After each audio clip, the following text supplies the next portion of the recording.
In a small village nestled between rolling green hills, there lived an old man named Elias. He was known not for wealth, nor for strength, but for his words. Every morning, he would sit beneath the great oak tree in the village square, telling stories to those who cared to listen. Some laughed at him. "What good are words?" they would say. "Words don't plow the fields or fill our bellies." But Elias simply smiled. One day, a young boy named Leo approached him, his face shadowed with worry. "Grandfather Elias," he said, "my father is angry with me. He says I am useless because I cannot lift heavy loads like my brothers." Elias looked at the boy kindly. "Let me tell you a story."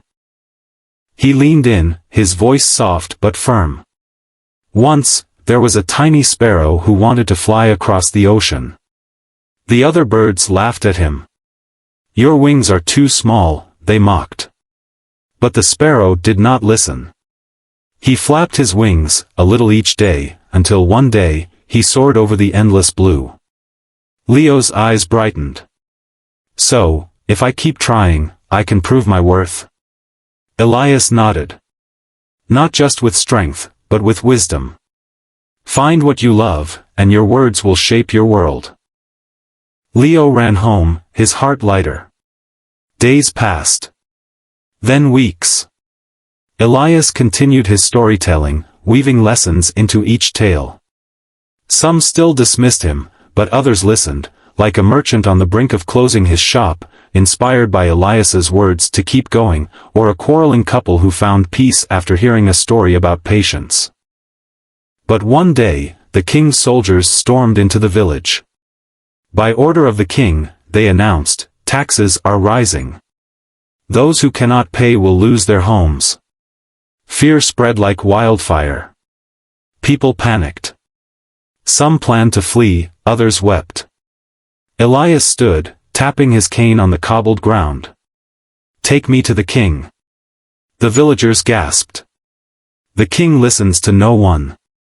But Elias only smiled.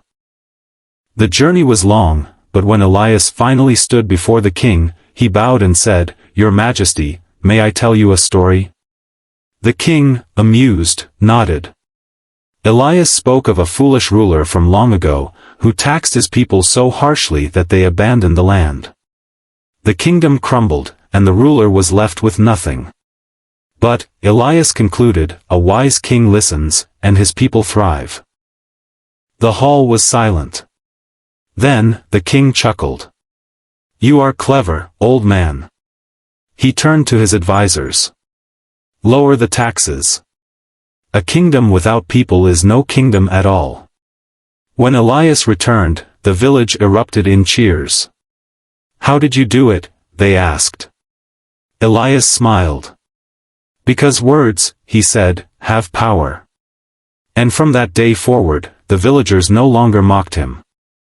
Instead, they sat under the great oak tree, eager to listen.